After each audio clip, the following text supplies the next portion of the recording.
오늘부터 우리가 함께 통독하게 되실 고린도후서는 총 13장으로 구성되어 있습니다. 바울은 험난한 고생을 겪으면서도 고린도 교회에 복음을 전하고 섬겨왔습니다. 그런데 고린도 교회는 복음의 진리 위에 반듯하게 서 있지 못하고 갈팡질팡한 모습을 보였습니다. 그러한 고린도 교회를 위해 바울은 정성어린 편지 사역을 통하여 고린도 교회를 진리 위에 세우고자 했습니다. 그런데 디모데가 가지고 간 바울의 편지, 즉 고린도 전서를 교인들이 읽고 난 후 이 편지로 인해 오히려 역효과가 난 분파도 있었습니다. 바울을 따르던 분파는 바울이 보내온 해결 방식이 옳다고 수용했겠지만 일부 고린도 교인들은 바울을 비난하며 바울의 사도됨을 의심하는 등 책임없는 이야기들을 쏟아놓았던 것입니다. 앞서 고린도전서를 써보내고 고린도 교회 내에 여러 문제들에 대한 해결의 실마리가 생기기를 기대하고 있었던 바울은 뜻밖에도 기대에 못 미치는 반응이 나타나자 몹시 실망스러웠습니다. 그들이 편지를 받고도 반성하기보다는 반대의 반응을 보이자 안타깝고 화도 났습니다. 그래서 다시 한번 쓴 편지가 고린도 후서입니다. 특별히 오늘 우리가 함께 통독하게 되실 고린도 후서 1장에서 4장의 내용은 이러합니다. 바울은 먼저 고린도 교회로 인해 그동안 걱정하고 근심하였으나 끝내는 하나님께 대한 감사로 충만해진 자신을 돌아보며 환난 중에 위로하시는 하나님을 찬양합니다. 그리고 자신이 직접 고린도 교회를 방문하여 교회의 여러 문제를 해결하는 데 도움을 주고 싶은 마음이 간절하였으나 그 계획이 뜻대로 되지 않았던 이유 중 하나가 아시아에서 당한 고난 때문이었다고 말합니다. 이어지는 3장은 한편 바울이 사역하던 시대에 어떤 이들은 추천서를 가지고 다녔나 봅니다.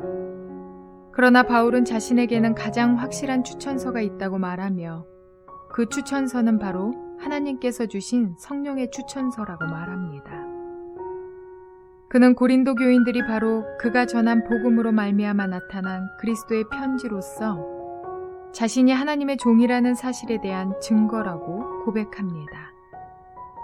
이처럼 자신을 귀하신 보배 예수 그리스도를 가진 질그릇 같은 존재라고 여기며 하나님과 성도 앞에 스스로를 낮추는 바울을 통해 고린도 교회는 진리 안에서 든든히 세워져 갈 수 있었습니다. 이러한 내용들을 기억하셔서 통독에 도움이 되시기를 바랍니다. 고린도후서 1장.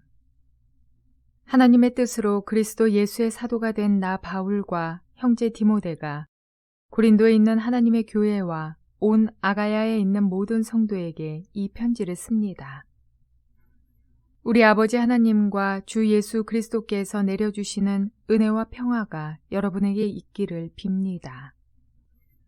우리 주 예수 그리스도의 아버지이신 하나님을 찬양합시다.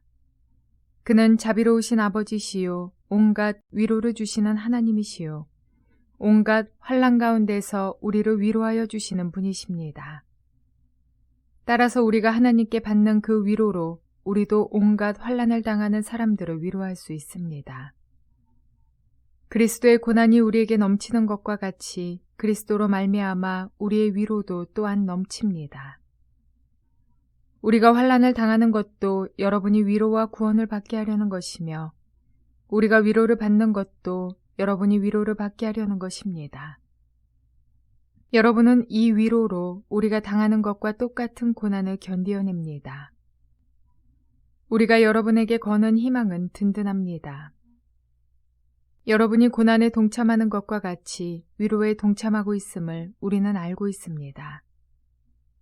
형제자매 여러분, 우리가 아시아에서 당한 환난을 여러분이 알기를 바랍니다.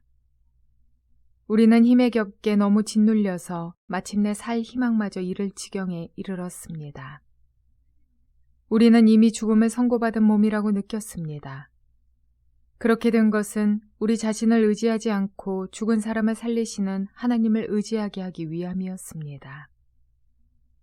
하나님께서는 이렇게 위험한 죽음의 고비에서 우리를 건져주셨고 지금도 건져주십니다. 또 앞으로도 건져주시리라는 희망을 우리는 하나님께 두었습니다. 여러분도 기도로 우리에게 협력하여 주십시오. 많은 사람의 기도로 우리가 받게 된 은총을 두고 많은 사람이 우리 때문에 하나님께 감사를 드리게 될 것입니다. 우리의 자랑거리는 우리의 양심이 또한 증언하는 것이기도 합니다. 그것은 곧 우리가 세상에서 처신할 때에, 특히 여러분을 상대로 처신할 때에 하나님께서 주신 순박함과 진실함으로 행하고 세상의 지혜로 행하지 않고 하나님의 은혜로 행하였다는 사실입니다. 우리는 지금 여러분이 읽고 이해할 수 있는 것만을 써서 보냅니다. 나는 여러분이 그것을 완전히 이해하기를 바랍니다. 여러분이 우리를 이미 부분적으로는 이해했습니다마는 우리 주 예수의 날에는 여러분이 우리의 자랑거리이듯이 우리가 여러분의 자랑거리가 될 것입니다. 이러한 확신이 있으므로 먼저 나는 여러분에게로 가기로 마음을 먹었습니다. 그것은 여러분으로 하여금 2번 다시 은혜를 받게 하려는 것이었습니다. 나는 여러분에게 들러서 마케도니아로 갔다가 마케도니아에서 다시 여러분에게로 와서 여러분의 도움을 받아서 유대로 갈 작정이었습니다. 내가 이런 계획을 세운 것이 변덕스러운 일이었겠습니까? 또는 내가 육신의 생각으로 계획을 세우기를 아니요, 아니요 하려는 속셈이면서도 예 하고 계획을 세우는 것이겠습니까? 하나님께서는 신실하십니다. 따라서 우리가 여러분에게 하는 말은 예 하면서 동시에 아니요 하는 것은 아닙니다. 나와 실루아노와 디모데가 여러분에게 선포한 하나님의 아들 예수 그리스도께서는 예도 되셨다가 동시에 아니오도 되신 분이 아니었습니다. 그리스도 안에는 예만 있을 뿐입니다. 하나님의 모든 약속은 그리스도 안에서 예가 됩니다. 그러므로 그리스도로 말미암아 우리는 아멘 하면서 하나님께 영광을 돌리는 것입니다. 우리를 여러분과 함께 그리스도 안에 튼튼히 서게 하시고 또 우리에게 사명을 맡기신 분은 하나님이십니다. 하나님께서는 또한 우리를 자기의 것이라는 표로 인을 치시고 그 보증으로 우리 마음에 성령을 주셨습니다. 내 목숨을 걸고서 나는 하나님을 증인으로 모시렵니다. 내가 아직 고린도에 가지 않은 것은 여러분을 아끼기 때문입니다. 우리는 여러분의 믿음을 지배하려는 것이 아닙니다. 우리는 여러분이 기쁨을 누리게 하려고 함께 일하는 일꾼일 따름입니다. 여러분은 이미 믿음에 튼튼히 서 있습니다. 고린도후서 2장. 여러분에게 또다시 아픔을 주지 않아야 하겠기에 나는 여러분에게로 가지 않기로 결심하였습니다. 내가 여러분을 마음 아프게 하더라도 나를 기쁘게 해줄 사람은 내가 마음 아프게 하는 그 사람밖에 누가 있겠습니까?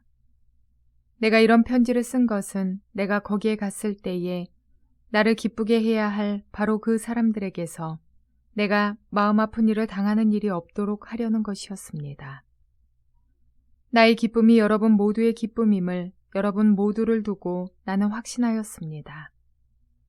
나는 몹시 괴로워하며 걱정하는 마음으로 많은 눈물을 흘리면서 여러분에게 그 편지를 썼습니다. 그러나 그것은 여러분을 마음 아프게 하려고 한 것이 아니라 여러분을 내가 얼마나 극진히 사랑하고 있는지를 알려주려고 한 것이었습니다. 누가 마음을 아프게 하였다면 실은 나를 마음 아프게 한 것이 아니라 과장하지 않고 말해서 어느 정도는 여러분 모두를 마음 아프게 한 것이라 하겠습니다. 여러분 대다수는 그러한 사람에게 이미 충분한 벌을 내렸습니다. 그러니 여러분은 도리어 그를 용서해주고 위로해 주어야 합니다. 그 사람이 지나친 슬픔에 짓눌리는 일이 없도록 해야 합니다. 그러므로 나는 여러분이 그에게 사랑을 나타내어 보이기를 권합니다. 내가 그 편지를 쓴 것은 여러분이 모든 일에 순종하는지를 시험하여 알아보려는 것이었습니다. 여러분이 누구에게 무엇을 용서해 주면 나도 용서해 줍니다. 내가 용서한 경우가 있다면 그것은 그리스도 앞에서 여러분을 위하여 용서한 것입니다. 그렇게 하여 우리가 사탄에게 속아 넘어가지 않으려 하였습니다. 우리는 사탄의 속셈을 모르는 것이 아닙니다. 내가 그리스도의 복음을 전하려고 드로아에 갔을 때에 주님께서 내게 거기에서 일할 수 있는 길을 열어주셨습니다. 그러나 나는 내 형제 디도를 만나지 못하여 마음이 편하지 않아서 그들과 작별하고 마케도니아로 갔습니다. 그러나 그리스도의 개선 행렬에 언제나 우리를 참가시키려고 그리스도를 아는 지식의 향기를 어디에서나 우리를 통하여 풍기게 하시는 하나님께 감사를 드립니다. 우리는 구원을 얻는 사람들 가운데서나 멸망을 당하는 사람들 가운데서나 하나님께 바치는 그리스도의 향기입니다. 그러나 멸망을 당하는 사람들에게는 죽음에 이르게 하는 죽음의 냄새가 나고 구원을 얻는 사람들에게는 생명에 이르게 하는 생명의 향기가 됩니다. 이런 일을 누가 감당할 수 있겠습니까? 우리는 저 많은 사람들처럼 하나님의 말씀을 팔아서 먹고 살아가는 장사꾼이 아닙니다. 우리는 하나님께서 보내신 일꾼답게 진실한 마음으로 일하는 사람들입니다. 우리는 하나님이 보시는 앞에서 그리스도 안에서 말하는 것입니다. 고린도후서 3장. 우리가 이렇게 말하는 것이 우리 자신을 치켜 올리는 말을 늘어놓는 것입니까? 아니면 어떤 사람들처럼 우리가 여러분에게 보일 추천장이나 여러분이 주는 추천장을 필요로 하는 사람들이겠습니까? 여러분이야말로 우리를 청구하여 주는 추천장입니다. 그것은 우리 마음에 적혀 있습니다. 모든 사람이 그것을 알고 읽습니다. 여러분은 분명히 그리스도께서 쓰신 편지입니다. 우리는 그것을 작성하는 데에 봉사하였습니다. 그것은 먹물로 쓴 것이 아니라 살아계신 하나님의 영으로 쓴 것이요 돌판에 쓴 것이 아니라 가슴판에 쓴 것입니다. 우리는 그리스도로 말미암아 하나님께 확신을 가지고 있으므로 이런 말을 합니다. 우리가 이런 일을 할 수 있는 자격이 우리에게서 났다고 생각하지 않습니다. 우리의 자격은 하나님에게서 납니다. 하나님께서 우리에게 새 언약의 일꾼이 되는 자격을 주셨습니다. 이 새 언약은 문자로 된 것이 아니라 영으로 된 것입니다. 문자는 사람을 죽이고 영은 사람을 살립니다. 돌판에다 문자로 새긴 율법을 선포할 때에도 광채가 났습니다.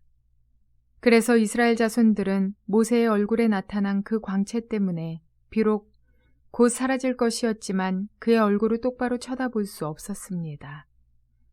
죽음에 이르게 하는 직분에도 이러한 영광이 따랐는데 하물며 영의 직분에는 더욱더 영광이 넘치지 않겠습니까? 유죄를 선고하는 직분에도 영광이 있었으면 의를 베푸는 직분은 더욱더 영광이 넘칠 것입니다. 참으로 이런 점에서 지금까지 영광으로 빛났던 것이 이제 훨씬 더 빛나는 영광이 나타났기 때문에 그 빛을 잃게 되었다고 하겠습니다. 잠시 있다가 사라져버릴 것도 생길 때에 영광을 입었으니 길이 남을 것은 더욱 영광 속에 있을 것입니다. 우리는 이런 소망을 가지고 있으므로 아주 대담하게 처신합니다. 모세는 이스라엘 자손이 자기 얼굴의 광채가 사라져가는 것을 보지 못하게 하려고 그 얼굴에 너울을 썼지만 그와 같은 일은 우리는 하지 않습니다. 그런데 이스라엘 백성의 생각은 완고해졌습니다. 그리하여 오늘날에 이르기까지도 그들은 옛 언약의 책을 읽을 때에 바로 그 너울을 벗지 못하고 있습니다. 그 너울은 그리스도 안에서 제거되기 때문입니다. 오늘날까지도 그들은 모세의 글을 읽을 때에 그 마음의 너울이 덮여 있습니다. 그러나 사람이 주님께로 돌아서면 그 너울은 벗겨집니다. 주님은 영이십니다. 주님의 영이 계신 곳에는 자유가 있습니다. 우리는 모두 너울을 벗어버리고 주님의 영광을 바라봅니다. 이렇게 해서 우리는 주님과 같은 모습으로 변화하여 점점 더 큰 영광에 이르게 됩니다. 이것은 영이신 주님께서 하시는 일입니다. 고린도후서 4장. 그러므로 우리는 하나님의 자비를 힘입어서 이 직분을 맡고 있으니 낙심하지 않습니다. 우리는 부끄러워서 드러내지 못할 일들을 배격하였습니다. 우리는 강교하게 행하지도 않고 하나님의 말씀을 왜곡하지도 않습니다. 우리는 진리를 환히 드러냄으로써 하나님 앞에서 모든 사람의 양심에 우리 자신을 떳떳하게 내세웁니다. 우리의 복음이 가려 있다면 그것은 멸망하는 자들에게 가려 있는 것입니다. 그들의 경우를 두고 말하면 이 세상의 신이 믿지 않는 자들의 마음을 어둡게 하여서 하나님의 형상이신 그리스도의 영광을 선포하는 복음의 빛을 보지 못하게 한 것입니다. 우리는 우리 자신을 전하는 것이 아니라 예수 그리스도를 주님으로 선포합니다. 우리는 예수로 말미암아 우리 자신을 여러분의 종으로 내세웁니다. 어둠 속에 빛이 비춰라 하고 말씀하신 하나님께서 우리의 마음속에 비추셔서 예수 그리스도의 얼굴에 나타난 하나님의 영광을 아는 지식의 빛을 우리에게 주셨습니다. 우리는 이 보물을 질그릇에 간직하고 있습니다. 이 엄청난 능력은 하나님에게서 나는 것이지 우리에게서 나는 것이 아닙니다. 우리는 사방으로 죄어들어도 움츠려들지 않으며 답답한 일을 당해도 낙심하지 않으며 박해를 당해도 버림받지 않으며 거꾸로뜨림을 당해도 망하지 않습니다. 우리는 언제나 예수의 죽임당하심을 우리 몸에 짊어지고 다닙니다. 그것은 예수의 생명도 또한 우리 몸에 나타나게 하기 위함입니다. 우리는 살아있으나 예수로 말미암아 늘 몸을 죽음에 내어 맡깁니다. 그것은 예수의 생명도 또한 우리의 죽을 육신에 나타나게 하기 위함입니다.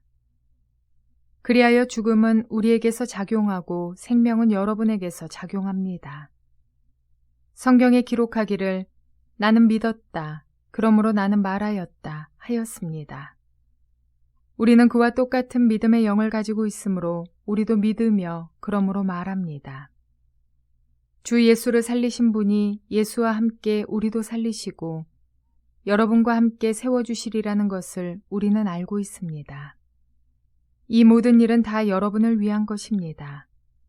그리하여 하나님의 은혜가 점점 더 많은 사람에게 퍼져서 감사하는 마음이 넘치게 하고 하나님께 영광을 돌리게 하려는 것입니다. 그러므로 우리는 낙심하지 않습니다. 우리의 겉사람은 낡아가나 우리의 속사람은 날로 세워집니다. 지금 우리가 겪는 일시적인 가벼운 고난은 비교할 수 없을 정도로 영원하고 크나큰 영광을 우리에게 이루어 줍니다. 우리는 보이는 것을 바라보는 것이 아니라 보이지 않는 것을 바라봅니다. 보이는 것은 잠깐이지만 보이지 않는 것은 영원하기 때문입니다. 교회도 세상처럼 라이센스가 중요한 시대가 되었습니다. 그래서 어떤 이들은 목회자가 어느 학교 출신인지, 신학은 몇 년이나 공부했는지, 유학은 다녀왔는지, 이러한 스펙이 자랑이 되고 사역의 증거라도 되는 것처럼 그렇게 여기는 때가 되었으며 성도들끼리의 자랑이 되기도 합니다. 목회자들 사이에서도 똑같습니다. 어느 학교 출신인지, 어느 교단 소속인지가 매우 중요한 시대 말입니다. 이는 오늘날의 문제만은 아닌 듯 싶습니다. 고린도 교회 내에서도 비슷한 문제가 벌어졌습니다. 고린도 교회 내에서 바울의 사도권 문제가 자꾸 거론되자 바울은 단도직입적으로 이렇게 말합니다. 그가 또한 우리를 새 언약의 일꾼 되기에 만족하게 하셨으니 라고 말하며 자신의 사도 자격은 하나님께서 자신을 복음의 일꾼으로 삼은 데에 있음을 분명히 말합니다. 그리고 자신이 복음을 전한 고린도 교회가 자신의 추천장이나 다름없다고 말합니다. 오늘날 바울과 같이 세상에 추천장 없이 당당히 말할 수 있는 사역자들이 얼마나 있을까요? 또 이를 인정해주는 교회는 얼마나 있을까요? 추천장에는 추천하는 사람의 인격과 명예가 담겨 있습니다. 그렇다면 바울은 하나님이 써주신 추천장, 즉 하나님의 권위를 부여받아 복음을 전하고 있는 셈이니 사람이 쓴 추천장과 비교할 바가 아닙니다. 바울에게는 하나님이 전부였고 하나님 한 분이면 만족이었습니다. 이것은 바울에게만이 아니라 고린도 교인들에게도 그대로 적용되어야 할 신앙의 원칙이었습니다. 우리 역시 하나님의 추천장을 받은 사람들로서 복음을 위한 일꾼이 되어야 할 것입니다. 사역자들 뿐이 아닙니다. 교회 안에서 섬기는 자리에 있는 성도의 가방끈은 얼마나 길고 짧은지, 그리고 직업은 무엇인지를 불평과 질투를 섞어 판단과 정죄를 하기 일쑤입니다. 하나님을 믿으며 주님의 주권을 인정한다면 우리는 세워진 다른 이들을 인정하지 않을 수 없다는 사실을 기억하시기 바랍니다. 바울에게 고린도 교회가 증거였던 것과 같이 그리스도인들을 통해서 전달되는 그리스도의 향기는 세상 사람들에게 생명을 주고 구원에 이르게 하는 통로임을 기억하시며 오늘도 차별과 분별을 구분하는 복된 날이 되시기를 주님의 이름으로 축원을 드립니다.